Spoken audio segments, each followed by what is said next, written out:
Hello everyone, we have another property for sale. This one guys, to the coconut, to the kuan, katong balde no? Balde. Oh. You see the kuan, kining Yung mga kahoy diya. oh, Gemelina tree. It's a big wide frontage. The size is 6,000 plus 1.3 hectares. So 6,000 square meters and 1.3 hectares. Adjacent. Brothers and sisters is the owner. Then they will sell at 600 pesos per square meter. Umingon tag negotiable later na lang siguro kay we do not know if I know it's still negotiable, asking price mga guys. So this is ideal for residential and commercial, located here in Barangay San Vicente, Sagbayan, Bohol. Approximately 30 minutes drive from Tubigon, Bohol Seaport Malls, then few minutes from the center of Sagbayan, then to Chocolate Hills, approximately 30 minutes drive from Chocolate Hills, then to Tagbilaran City it's around more or less 1 hour or less than 1 hour. So, guys, flat terrain.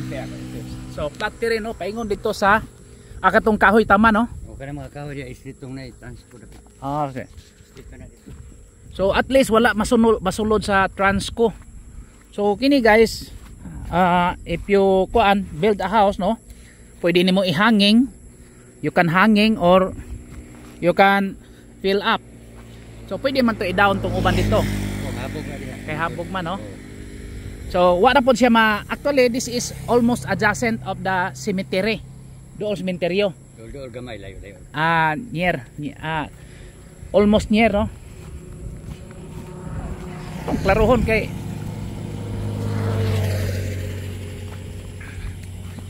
by the way, this is Mr. Nino Humawas Catursa, your licensed real estate broker with PRC license 0015450.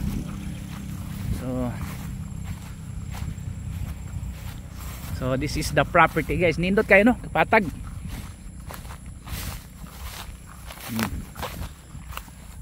Ang karsada medyo nasa taas gamay. So a little bit higher. So konti lang. Pero maganda dito guys. Madrid Cacao. Diri Madrid Cacao no. So, mari akong guide diri nga taga Sagbayan. Balog sila sa utlanan di know the boundary.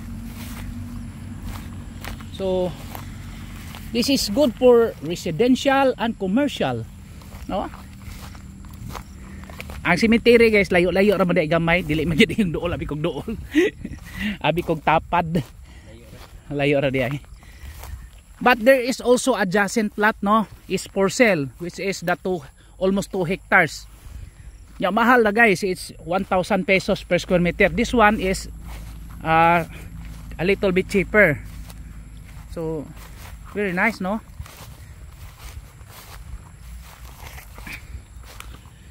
Yeah, cow is not for sale.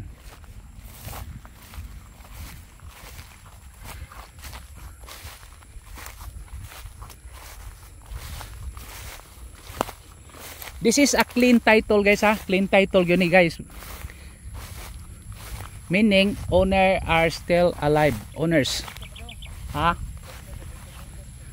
Wala kaabot sa kuan Transco? Diara man no? Kanang gibutangan ang baka kano? Dol-dol gyud sa Transco, pero at least wala ra gyud.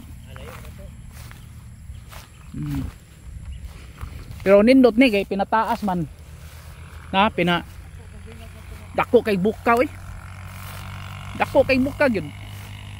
It's a big wide frontage no. Say 2 ka hektarya di ba? 1.3 maka sakto day. O 1.3 sakto day. duha katitulo. O sa ato pa og kadto pod ka hektarya, mahog og 4 ka hektarya ni. Wa man to lain to tagiya. O lain tag-iya, pero kung we will convert this into a memorial, pwede siya mahimong 4 ka hektarya. Pwede Oh. Oh, this is ideal for memorial. Kay 2 hectares tong pikas, nya kini 2 hectares pod. Oh, all are adjacent, so very nice to have a memorial. Kay the other side, the other 2 hectares is already the adjacent of the cemetery. So, mo na nahitabo guys. So, very nice ang location, no? So, basig kining mga sikbit uban baligya pa ni.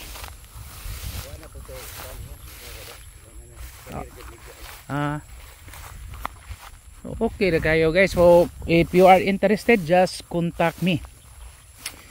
So nindot kayo magbalay diri na pita, oh.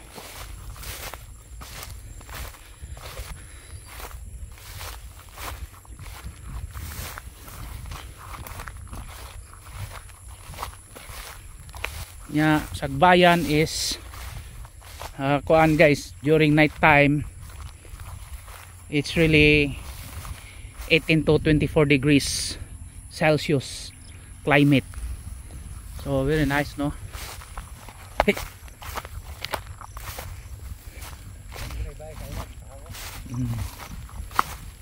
So this is included guys, no?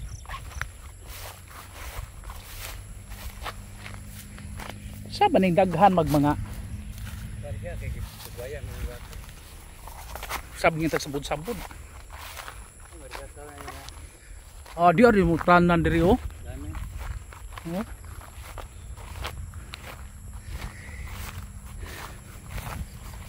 No tenant.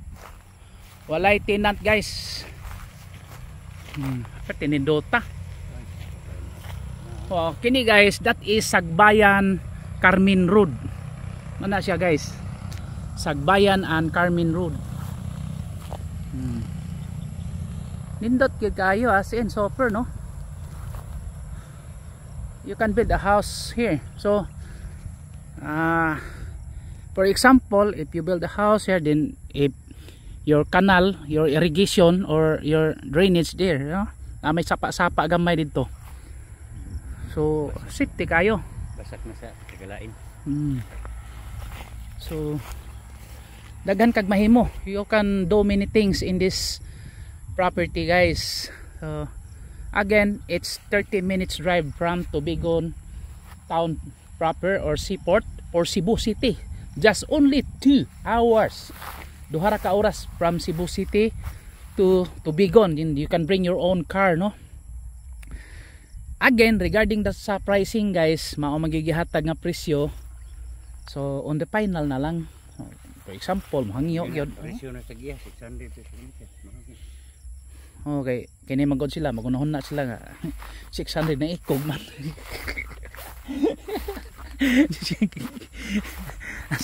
Sige lang kay nga anak mo gina-asking. So barato ra gyud ni, honestly lang. Barato ra. Oh, diri, oh, gwapo kay balayan diri dapit nga side, oh. Kini ni ah. Tay baka, oh. Maayo gani kay layo ra sa NGCP. Layo ra. Okay. So ano to guys, no? Again, the frontage, the one is holding the highway is 6,000 square meters. More or less it has a 50 meters wide frontage. Then the back is the 1.3 hectares ba, 6,000 square meters plus 1 point mga 2 hectares yun ang iyang titulo nya. Clean title, igsuon man magkapatid ang may-ari. So mo na dili pwede baligya ang tubangan, pero just in case, no, kung ang 6,000 ragi imong paliton, if you just buy the 6,000, we will try to negotiate with them. Maybe we can give a portion of road right of way to the back portion, no, to the owner of the back portion. So depende na lang siguro guys, no, kay ingani maganing buhay ato paning kamot paning ato nga makabaligya gyud ta nya. airport from Panglao na ra gyud ni sa mga 1 hour and 20 minutes drive. Pero ano, moadto pa mo sa Panglao, pwede ron ko moadtog Tubigon, sakay na dayon ko para Cebu City. Dayon airport na sa Cebu, sa kuan. So depende no, kayo pasin pag naidritso na pud sa Panglao paingon sa Japan o Korea ba. Okay, again. Thank you very much. Og mayang hapon, daghang salamat. Bye. Bye.